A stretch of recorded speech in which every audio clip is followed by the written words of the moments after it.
Hi, இன்றைக்கி டே 13 lunch box recipe தான் பார்க்க போகிறோம். இன்றைக்கி கருவேப்பிலை சாதம் பண்ணலாம். இதுக்கு ஒரு பேன் எடுத்துக்கோங்க. கொஞ்சமாக கடலைனா 1 டீஸ்பூன் கடுகு, 1 டீஸ்பூன் உளுந்து, வறுக்காத நிலக்கடலை கொஞ்சமாக சேர்த்துக்கோங்க. கலர் சேஞ்ச் ஆனதுக்கப்புறம் இந்த மாதிரி ஒரு பச்சை மிளகாவை நறுக்கி சேர்த்துக்கோங்க.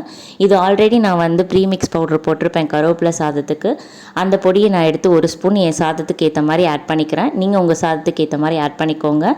இப்போ எல்லாத்தையும் நல்லா மிக்ஸ் பண்ணிடுங்க. லோ ஃப்ளேமில் வச்சு தான் பண்ணணும், இல்லாட்டி பவுட்ரு கருகிரும். இங்கே வந்து நான் சாதத்தை வடித்து ஆற வச்சுருக்கேன், அதை அப்படியே இது கூட சேர்த்துருங்க. இப்போது நம்ம சாதத்துக்கும் சால்ட்டு போடலை, அந்த பவுட்ருக்கும் கம்மியாக தான் சால்ட் போட்டிருப்பேன். இப்போ இதுக்கேற்ற மாதிரி சால்ட் ஆட் பண்ணிவிட்டு எல்லாத்தையும் நல்லா மிக்ஸ் பண்ணி விட்டுருங்க. லோ ஃப்ளேமில் வச்சு தான் பண்ணணும். இப்போ பார்த்திங்கன்னா எல்லாமே நமக்கு நல்லா மிக்ஸ் ஆயிடுச்சு. இப்போது இது கூட ஃபைனலாக நெய் 1 டேபிள் ஸ்பூன் ஆட் பண்ணிக்கோங்க.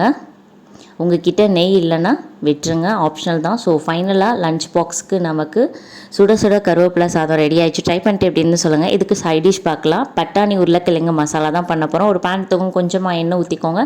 ஒரு பெரிய வெங்காயத்தை அந்த மாதிரி நறுக்கிக்கோங்க. பச்சை மிளகா நான் 2 ஆட் பண்ணியிருக்கேன், காரம் இல்லாதனால நீங்கள் 1 கூட ஆட் பண்ணிக்கோங்க.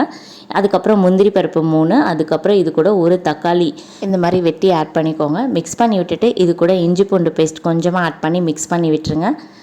நம்ம வந்து இதை அரைக்க தான் போகிறோம், ஸோ ரொம்ப வதங்கணும்னு அவசியம் இல்லை. கொஞ்சமாக இதுக்கு ஏற்ற மாதிரி சால்ட்டு போட்டு நல்லா மிக்ஸ் பண்ணிட்டு இப்போ மினிட்ஸ் கழிச்சு பார்த்தீங்கன்னா நமக்கு தக்காளி இந்த மாதிரி வெந்திருக்கும். இதுக்கு அடுத்து நம்ம ஸ்பைசஸ் ஆட் பண்ணிக்கலாம். 1/4 டீஸ்பூன் மஞ்சள்தூள், 1/2 ஸ்பூன் மிளகாய்த்தூள், 1 ஸ்பூன் தனியாத்தூள் போட்டிருக்கேன். நீங்கள் காரத்துக்கு ஏற்ற மாதிரி போட்டு எல்லாத்தையும் நல்லா மிக்ஸ் பண்ணிவிட்டு இந்த மாதிரி எடுத்துக்கிட்டிங்கன்னா நமக்கு மசால் வந்து ரெடி ஆயிடுச்சு. இப்போ நம்ம இது ஆறணுன்னே ஒரு ஜாரில் அப்படியே சேர்த்துக்கலாம். தண்ணி விட்டு நல்லா பேஸ்ட் மாதிரி அரைச்சி எடுத்துகிட்டு வந்துடுங்க. திரும்ப ஒரு பேன் வச்சுக்கோங்க. கொஞ்சமாக எண்ணெய் ஊற்றி 1 டேபிள் ஸ்பூன் சீரகம் போட்டுக்கோங்க. இப்போ அரைச்ச விதை இதோடு சேர்த்துக்கோங்க. தண்ணி ஆட் பண்ணிக்கோங்க. எல்லாத்தையும் நல்லா மிக்ஸ் பண்ணி விட்டுருங்க. இப்போது சால்ட்டு கொஞ்சம் கம்மியாக இருந்துச்சு, அதனால் நான் வந்து சால்ட் ஆட் பண்ணிக்கிறேன். இப்போது மிக்ஸ் பண்ணிவிட்டு மினிட்ஸ் கழித்து பார்த்திங்கன்னா நமக்கு இந்த மாதிரி கொதி வர ஆரம்பிக்கும். அப்போது கருவேப்பிலை கொத்தமல்லி ஆட் பண்ணி நல்லா மிக்ஸ் பண்ணி விட்டுருங்க. அதுக்கப்புறம் இது கூட பெருங்காயத்தூள் கொஞ்சமாக ஆட் பண்ணிடுங்க.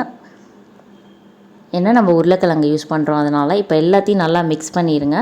நான் ஆல்ரெடி குக்கரில் பட்டாணியும் உருளைக்கிழங்கையும் உப்பு போட்டு வேக வச்சு எடுத்து வச்சுருக்கேன்.